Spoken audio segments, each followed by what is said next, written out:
And welcome to this playthrough, turn 31 of Orb and Crown. Let's see what those dastardly allies have done to me this time. Okay, so the rebels at Ymirin Vale are not long for this world. Nick just needs to put a garrison or something there to stop them from coming back. He continues to try from Moradon to approach Gwatenheim. Needs to do something to relieve the pressure of Malkan, which is feeling a little bit of heat at the moment. He has got the Silk Sultanate on side, so that should alleviate some of his problems. Meanwhile, in Sanai, they are also attacking. Ooh, and he's got good cavalry there. This is going to make life interesting for me. And the dwarves continue their attack.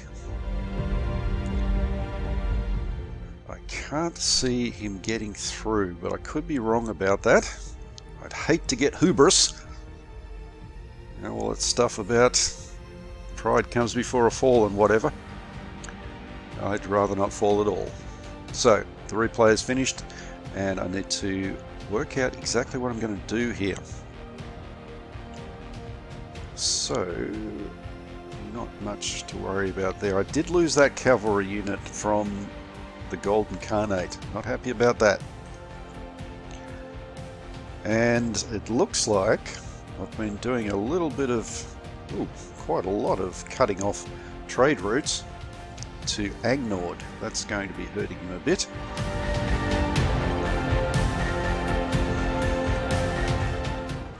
And I get another unit of giants, and this time I'm thinking I might put them over here just in case Moradon does in fact get further than I think they will. Down in Imhotep, meanwhile, elites have come online. I'll come back to them later. Let's do Gwatenheim first. 400 points. I have a couple. Oh, look at that, I've got quite a few giants there. Not sure how much damage I can actually do. So Imrith is causing a lot of trouble, so I'll continue to maintain that pressure using her, and also pushing these giants further into Malkan.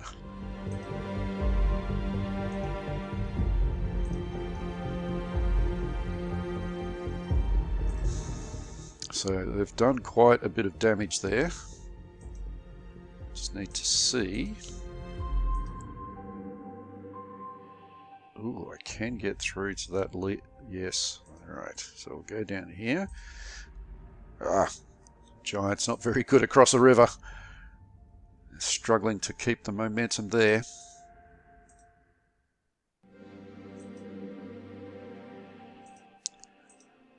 That's fine. That's fine. Nice little attack. Keeping the pressure up. That's all I can ask of them at this point. And that cheeky little garrison that came down to do a little bit of spying. Send him back. I want to keep my entrenchment, so I won't actually move out of that castle. Castle Rog. And I'm not ready to attack there, so Gwatenheim's got 410. It's time that I started thinking about getting some medium humanoids. If I can get a few clans of medium humanoids on side, orcs and hobgoblins and the like, then these humanoids over here to the west, Zul'Rak and Katurgar, will come on board or likely offer their allegiance as well. So that's what I'm going to do, purchase some medium humanoids, and thankfully they're at a discount price this week, and I'm able to buy two pretty much for the price of one, 60% of the normal cost. Alright, and that's it for Gwatenheim. 110. I will check their diplomacy. they've got one chip, so let's put it somewhere. And I'm not going to put it into these two because I'm hoping to get them through the process of getting extra medium humanoids, but I will put some into Pirate Kingdom, which is currently on 36%. It's going to take a little bit more to convince them to send their rusty, rotting ships out to sea to get pounded by an enemy that may or may not have gold. So now back up to the Vikings. Let's go up before I forget, because this is the one thing that can make this trek to the Arctio fail, is if the player forgets that it's actually happening. So what will occur as the explorer starts moving across the land is that you can see that there's no supply along the way. They are going to lose points through attrition all the way through until they get to Arctio, unless you send a leader to keep them in supply, and I decided that I didn't want to do that. So Ingrid, once she gets started, can lose or will lose points from attrition as she moves across the land, but she also has a random chance, I can't remember what that random chance is, it's something like 20%, of losing 1 or 2 points through illness. So if you combine that together, it becomes quite dicey as to whether she'll actually make it to Arctio at all. And if you add in players forgetting that she's trying, then it's quite likely that she will fail and another explorer would need to be sent. So it's a good idea to remember that you've got explorers up there. Anyway, she's going to wait another turn because you can see the base camp is only on 3 and the port is on 4. So when it goes up to 5, then she'll be able to force march, get a little bit further along, and also to maintain her strength as she gets towards this freezing cold North Pole. Alright, enough of that. Let's go down to the rest of the crew, the Viking crew, and it looks like Nick has given up on Iron Lord. He's let them slip in terms of their points, so I'm just going to take that one out, and the leader here will lose a little bit as well. Hopefully I can, yeah, it looks like I'm going to be able to take out Iron Lord without too much trouble. And I will do that just to make sure that it happens. Maybe get a little bit of extra experience for the Giants. Thank you for coming. And send a garrison in, because I need to keep Iron Lord garrisoned. You know what those dwarves are like. Just turn your back on them for a minute and they'll be rebelling, causing all sorts of trouble. That's not going to happen. Not on my watch. The Giants here, I will start moving them towards back to Mittelheim. I might even consider doing not an airborne, a seaborne raid from Norddelm into this area here. Have to consider the risks of that. Alright, that's about it for those. Oh, hang on, no, we need to move the leader, Agnarsson, I should say. He's quite a hero in these parts, but he can't get his full movement, so I'm going to make sure he's quick. Okay, down to this part of the world here. Oh, it's got to be time, surely. What do you think? Time to start attacking? I think so. Let's do it. Righto, Vikings. Make sure that we have as many with leader as possible. He might get in, but I'll... Hey! Oh, of course I can't do that, can I? Oh, that was silly of me. I shouldn't have moved him until after I'd done all this. I don't think I can attach them. So I'll detach this one that's furthest away and attach the one that's a bit closer. Hopefully that'll be enough. Alright. Many will see Valhalla this day.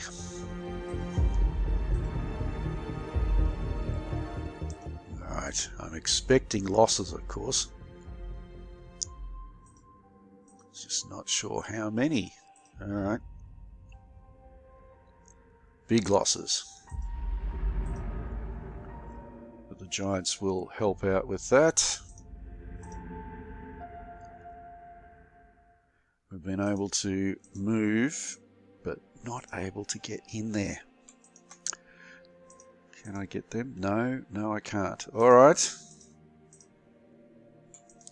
Let's put the veterans at the front rather than the Giants. That's not a bad attack. Taking that elite unit out there will put a little bit of pressure on Nick, and I think that's it. No, 393 points. I think it's time to put in some research. And got invasion going there. I might need... Don't have any this. Well, what's happened this turn indicates that I need better leaders. So let's put in some research cash there. Now over to Andania, and I'm continuing to try to get them up to speed with their own research, and that's not good. Yeah, this is my problem. I don't have enough supply to get them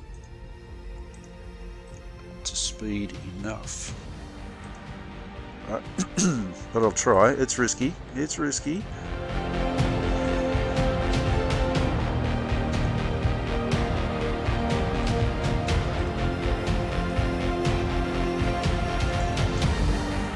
Let's see.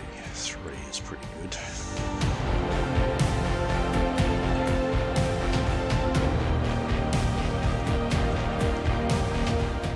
You are kidding me. Oh, gee, I thought that was a lay down misère, but anyway, not to be. Now I can get in there. I'll probably lose that cavalry unit if I do that.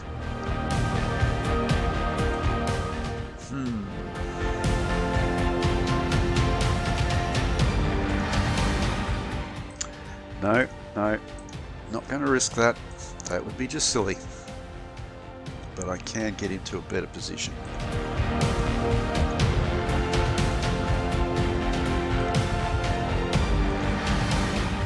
He's defending Mutina very, very well. I'm not surprised by that, but it's still annoying. Let's see, can we get them? Yeah, get them up further.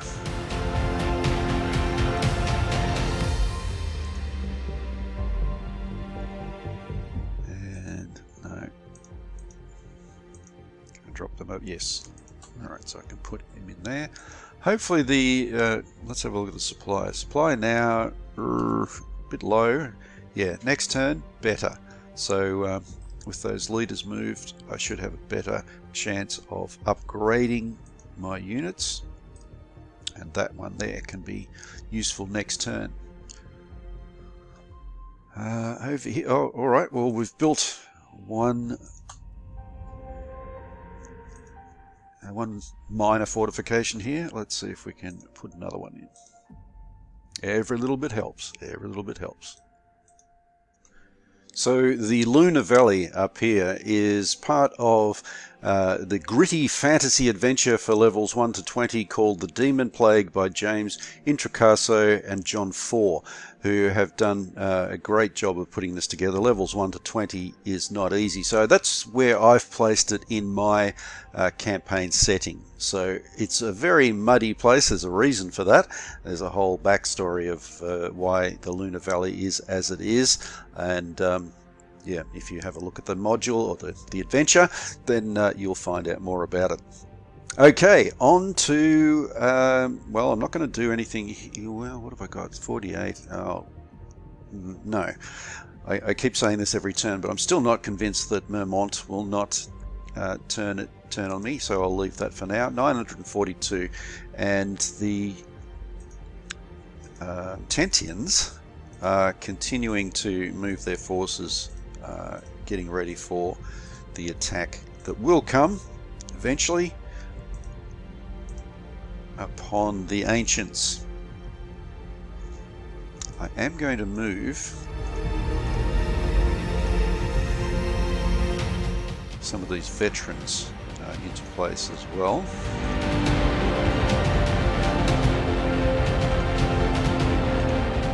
No, I didn't think so. Alright, so I'm going to move some of these veterans into place so that we can start the attack. I'm not really too worried at this stage if this particular attack is overly successful. I just want to put a bit of pressure on, essentially. Now, with 942 points, I really do want to spend that, of course, and I want to continue to build up Transorum Imperium. So let's have a look at what I can actually purchase for them. Not a lot, as it turns out. A leader, a militia, an infantry unit. There was 4 of those that I could get. They're more useful in defense, which is not necessarily a bad thing. But I was hoping to be able to put some veterans or cavalry. Doesn't look like it. Okay, in that case, I will get an infantry unit for defense, so I won't worry too much about being able to march quickly. Nova Spes, yeah, they've still got some veterans that they can get. Militia, infantry, sappers might come in useful. And that will do. 127. Let's have a look at their research. Yeah, things are chugging along. They can't spend any more. They're up to 25 less than their maximum. And lastly, the Golden Khanate, as we have a look at this continuing oops, sorry about jumping around like that. This continuing offensive. So I do have the paratroopers, and you can see down here the prepare.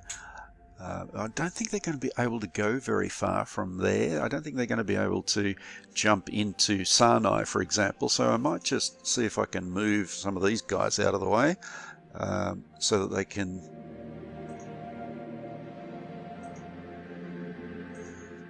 get closer.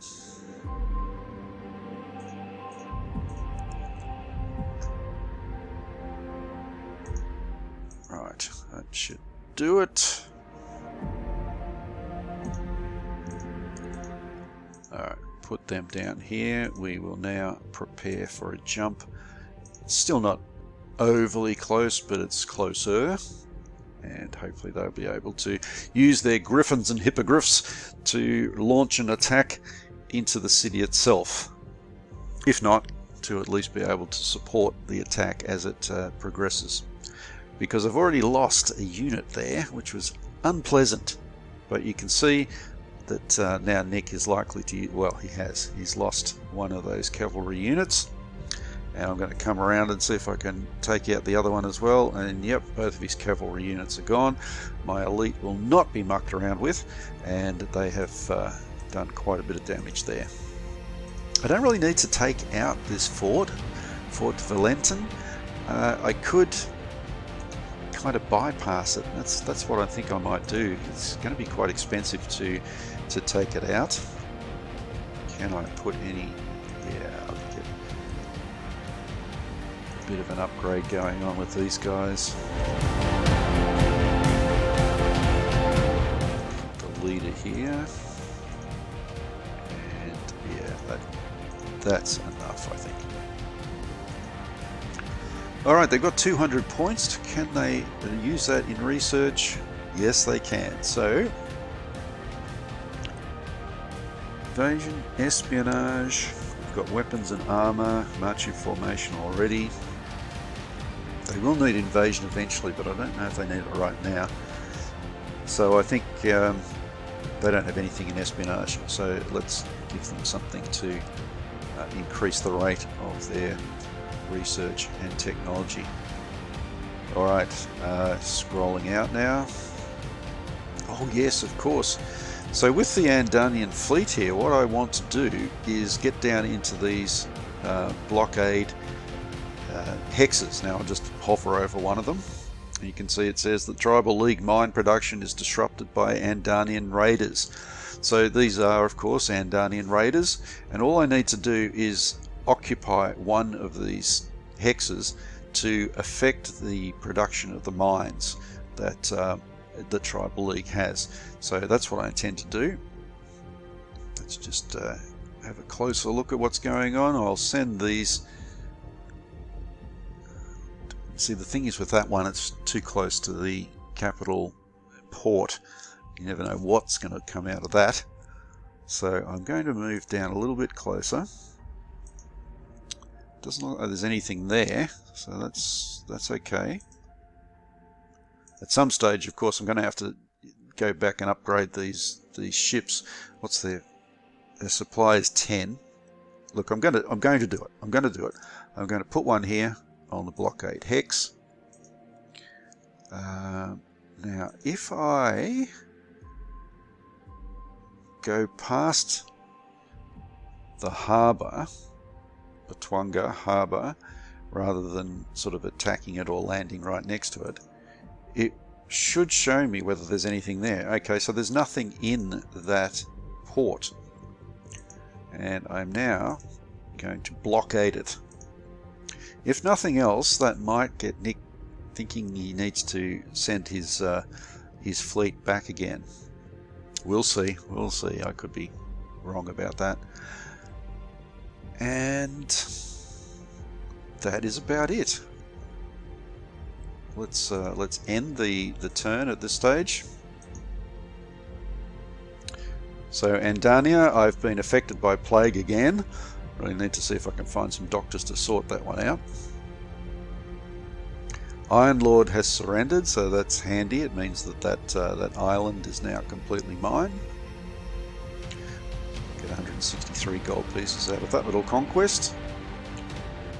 And there's the message about the Tribal League mine production disrupted by Andanian raiders. That's these guys over here, of course. We have moved East Kilmar about 11% in our favour. Nice. Mercoria, the same amount, towards Andania. The Aramis Islands towards Potentia at 14%. Oh, this is a good diplomatic turn. Insula Metis, 18% towards Potentia. I think I've explained before that with the diplomacy, the idea is to make the increases more regular, or more often I should say, and bigger swings. So to get these countries on side, these allegiance on side, is an important part of the game. It's entirely up to you how much you actually want to put into doing that, but it's worth doing. Alright, the Golden Khanate has now developed armour. I have to try and upgrade some of those units. And our balance sheet continues to go in the right direction, and Potentia continues to get a lot of gold. Now, I'll have to check out this one at some stage. The Potentian colonies have been blockaded by some allied ships, so next turn I'll see if I can find them. Alright, that's it. I'll end it here, and thank you for watching. See you next time.